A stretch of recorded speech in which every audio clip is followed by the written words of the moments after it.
It's transfer portal season, apparently, because at the time of recording this, today's been a while. So we'll talk about who the Gators might be interested in taking from the transfer portal.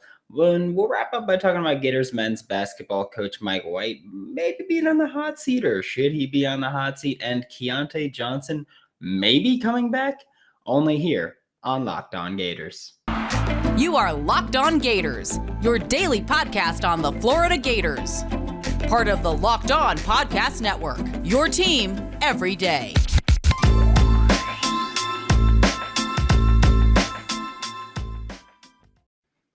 Hello, and welcome back to another episode of Locked On Gators, part of the Locked On Podcast Network, your team every day. Thanks for making Locked On Gators your first listen of the day. We are available daily and free wherever you listen to podcasts. Today's episode is brought to you by Sonos.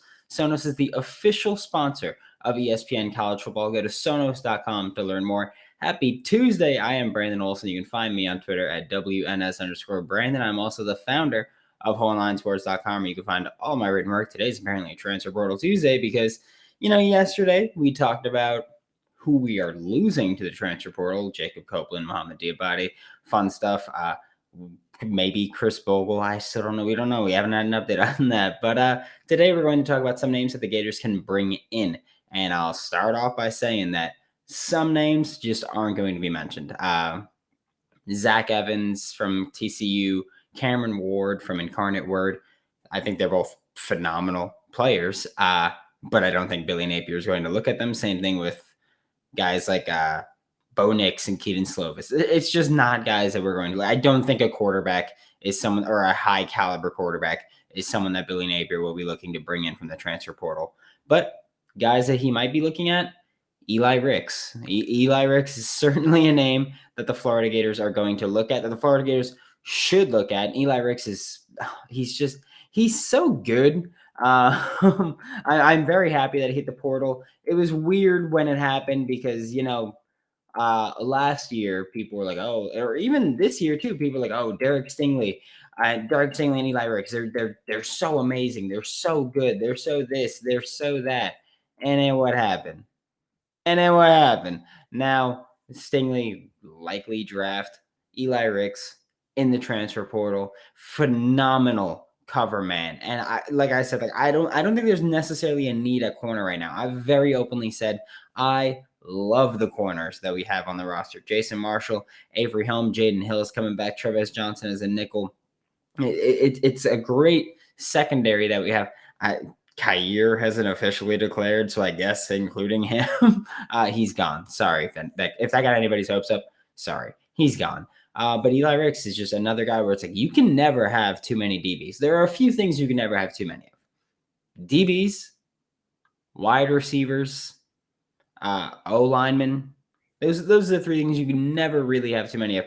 Quarterbacks you can have too many of because you got quarterback battles, and that's a distracting thing. But DBs, wide receivers, O-line, edge rushers, things you can never have too much of. And so why not? If Eli Ricks is someone who maybe might be interested in coming down to Gainesville, make it happen. We've got Corey Raymond here, the new cornerbacks coach. He's from LSU. He helped build LSU to be DBU at Eli Ricks. And so, why not kick the tires on that possibility of bringing in a 5-star corner? Then you've got edge Jared Verse, who is a really fun one because Jared Verse entered college in 2019. He wasn't a highly sought after recruit. I don't think he even was a ranked recruit with any stars. He went to Albany, and I live in New York. If you know anything about Albany's football program, it's that the Great Danes, not a great program. But Jared Verse, every now and then Albany gets their NFL players. Every now and then there's an NFL player that goes to Albany. Jared Verse, that next guy. This year he had 52 tackles, 11.5 tackles for a loss, 9.5 sacks. He could give the Gators some juice off the edge, especially if Chris Bogle does follow through with his transfer to either Michigan State, Kentucky, or wherever else it may be. Those are just the two schools that are predicted right now or expected right now to be in the running. But if you do lose Chris Bogle, you've got to be looking for an edge rusher to bring in some juice and bring in some pass rush. And that could be Jared Verse. He wouldn't be expected to be the elite edge rusher or the alpha edge rusher. That's Brenton Cox Jr., that's Princely. And then why not just bring, or if Chris Bogle stays, Chris Bogle too. Why not just bring Jared Verse in to be that guy that can contribute off the edge, and you can give those rotations, the rotations on the D-line. We've spoken about this so much. Patrick Toney, the co-defensive coordinator, who was the defensive coordinator at Louisiana under Billy Napier, he loves to rotate his defensive linemen in. Bring in Jared Verse, get another edge rusher there. Again, you've got 2 stand-up edge rushers on pretty much every play.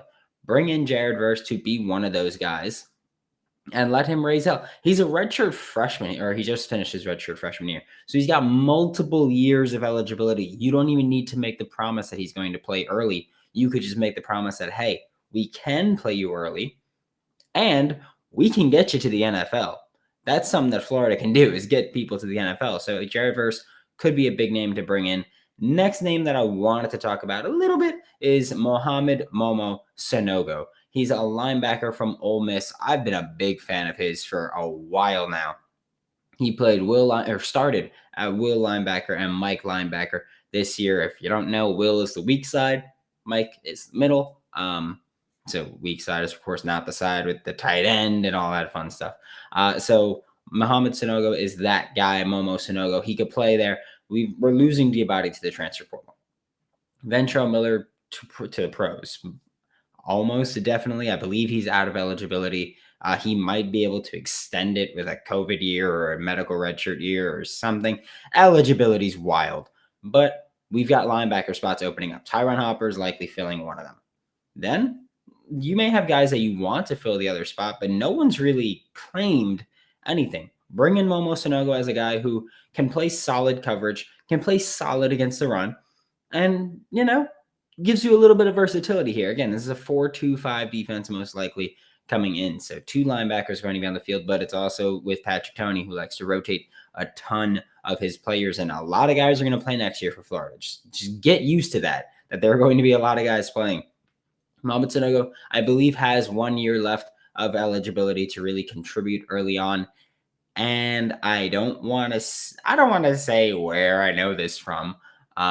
But I do know that he has spoken at least to Billy Napier about the possibility of coming to Florida. So that's certainly something to keep an eye on, where Mohamed Sanogo could be someone that we're talking about to be a Florida Gator this year. Anybody else make money this weekend? I know I didn't. It was a rough one. BetOnline is the fastest and easiest way to bet on all of your sports action. Florida really screwed me with the Maryland game. I'll say that one. I'll say it threw some bones on that one. And it did not work out at all. Thanks, Gators. I wish I could have bet on Florida Gators women's versus Florida State, but not really think. Whatever. BetOnline covers award shows, TV shows, and reality TV with real-time updated odds and props on almost anything you can imagine. It is the best way to place your bets, and it's 100% free to sign up. Head to the website or use your mobile device to sign up today and receive your 50% welcome bonus on your first deposit. BetOnline, your online sportsbook experts. Make sure to use promo code LOCKEDON. That is LOCKED, no space, ON. All right, college football fanatics, have you heard about PrizePicks? PrizePicks is daily fantasy made easy. I love it, and I know you will too. PrizePicks offers every sport you can think of. I'm talking NFL, college football, NBA, college basketball, MLB, soccer, MMA, and more. PrizePicks offers more college football props than anyone in the world. And you got bowl games coming up. This is your last chance to do it for the year. Bowl games. Make some money off it. Go nuts. Go crazy.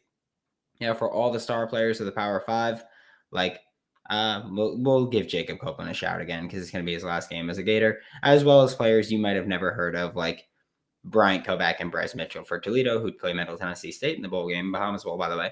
PrizePicks allows mixed sport entries, so you can take the over on Colin Castleton blocks with the under on Nina Rickard's three-pointers. Yeah, that's right.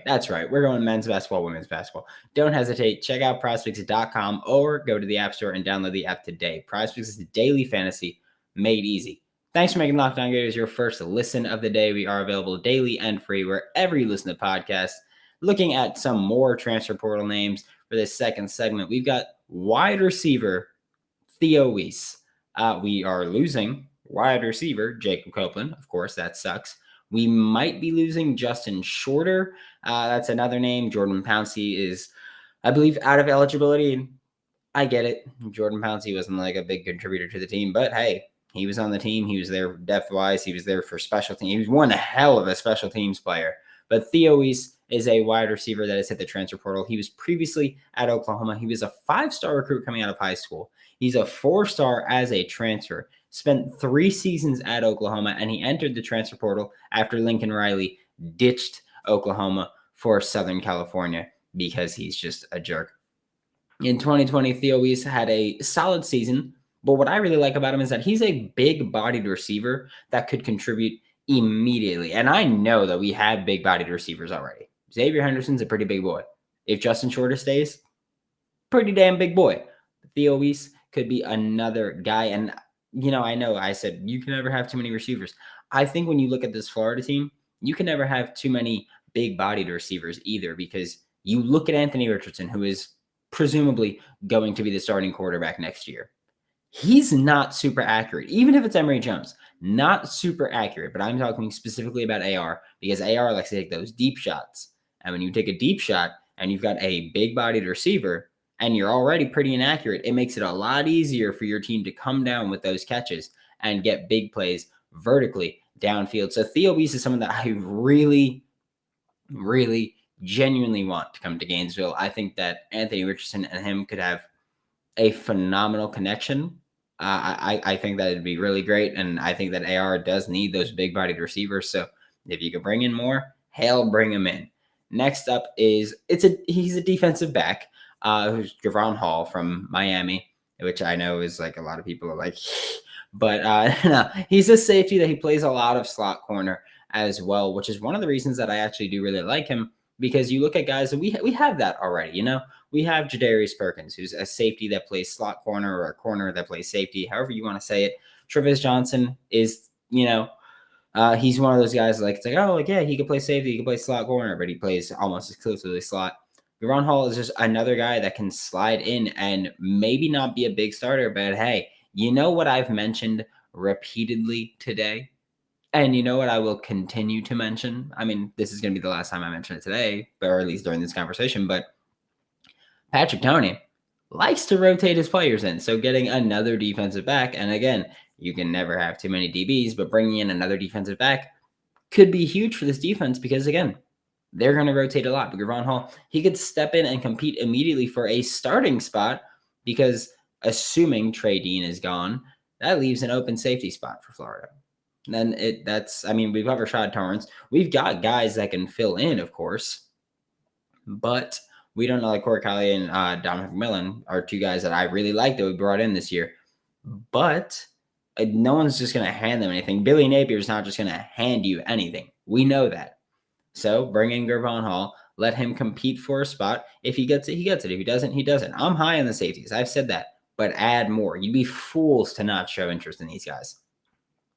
It's a talent acquisition business. Acquire talent. It's as simple as that. And the final guy that we are going to talk about today is Sione Finau. He is an interior offensive lineman. He's a guard. I realize we say interior offensive lineman a lot because it's like guard, left guard, center, right guard. Sione Finau has played exclusively left guard at Florida International this year. And I think he's someone that you've got to at least kick the tires on here. I realize that I've said that multiple times today. And don't worry, I hate myself too for it. But Florida has struggled on the offensive line for years now. The offensive line's been ugly throughout.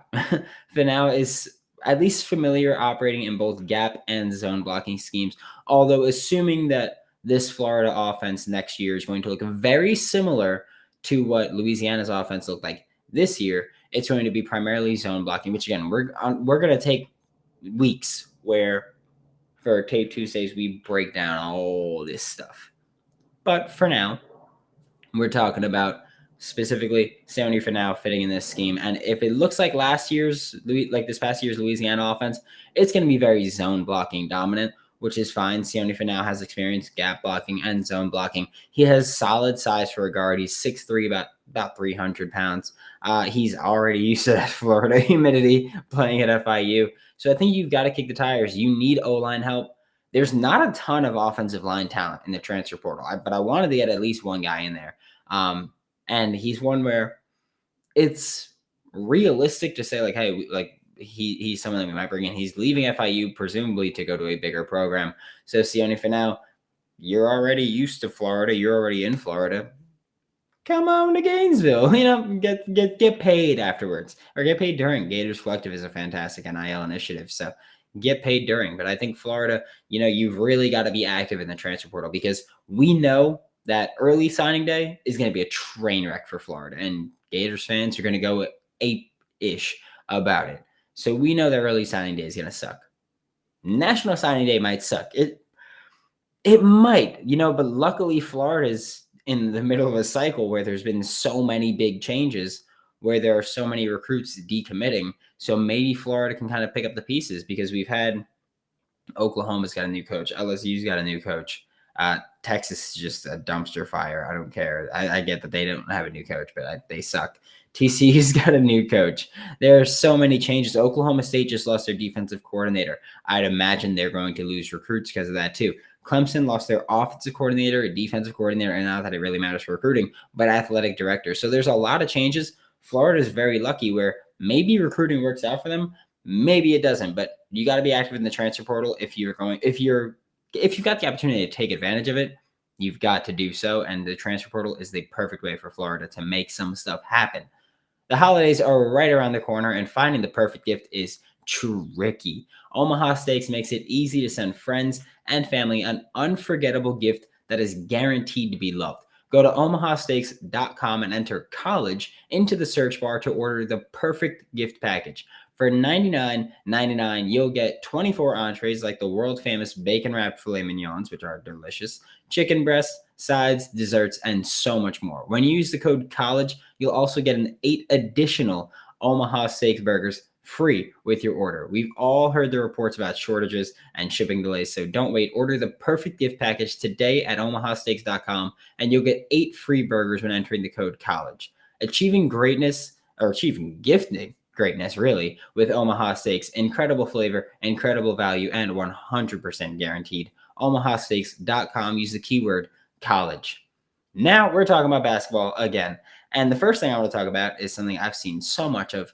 Should Florida Gators basketball coach Mike White be on the hot seat? Whew. All right. It's a little weird for me to talk about because like I said, I don't like to call for people's jobs, and I'm not going to call for his job right here. But I will say, I've openly said I'm not a huge fan of Mike White. I said it when he got extended this summer. I came on Locked On Gators, and I said, it seems like Florida is settling for mediocrity. Like you've extended mediocrity. It seems like you are settling for mediocrity in basketball. And I hate seeing the argument of people go, it's the Dan Mullen argument that people make, where with Mike White, people are like, well, what if we hire someone that's worse? I don't think that's the same argument. It's people are making the same argument, but I don't think it has the same validity or strength to say, what if we hire someone worse? Because then no one would ever fire a head coach. What I do think with Dan Mullen was, what if we hire someone worse, was valid because Dan Mullen, he was a good coach. No matter how you feel about him, I don't care. He was a good coach, and he showed the potential that he could be a great coach. He just didn't do some of the little things. He couldn't cut ties, and that's because he didn't work out. Simple as that. When you look at Mike White, he's a good coach. I do think Mike White's a good coach. But I don't know if he's ever shown he can be a great coach. And when you're looking at the Florida Gators, it's like, well, there's the Gator standard, where you got to be great. It's greater to be a Florida Gator. And Mike White is a good coach, but I don't think he's ever shown that he's capable of being a great coach. And that's why, personally, I don't want him to stay around much longer. Like this season, we'll see how it goes. If he improves, then great. But so far, the way this season is looking, it's been a tough schedule, but it's looking very underwhelming. which sucks, but I think he's shown us that he's a good coach and nothing more. He'll get you to March Madness, and I don't know if he'll ever really take you on a deep run. And he kind of worries me because it's like, oh, like he'll get you to March Madness. I don't want that to be the okay point. I don't want it to be like, well, as long as we make the March Madness tournament, we don't give a damn. You're gonna stay. I want it to be if you can make the March Madness tournament every year of your life, but if you don't make a deep run, if you don't make deep runs and you don't look competitive and you aren't threatening for a natty, then get the hell out of the program. It's as simple as that. That's where I'm at with it. I think Mike White's fine, but I don't think he's good enough to bring Florida to national dominance and national prominence. And that's why I don't think he's going to stay much longer. And then another thing that we're going to talk about basketball, not Mike White related, or I guess Mike White related because he's a coach, but Keyontae Johnson. Keyontae Johnson, he released a highlight video yesterday morning at the time of recording this morning. The video is titled The Rebirth. And of course, he posted tweets where he was like, a year ago is when I fell literally on my face in public, and I fell in front of everybody, and I had so many prayers, so many this, so many that, and then I prayed and I got a lot closer to God, and my faith has been built. And so he's like, I'm calling this portion of my life now the rebirth. And Florida Twitter exploded because it's like, oh, hey, like Keyontae Johnson's coming back. Keyontae Johnson's coming back. This is huge. It's huge. It's awesome. It's so cool. I am going to tether my expectations. I don't think it means that Keyontae Johnson is coming back just yet. As awesome as that would be, especially with this current state of the basketball team, I don't think Keyontae Johnson is coming back just yet. I watched the video and I read the tweets and I saw everything I could about it.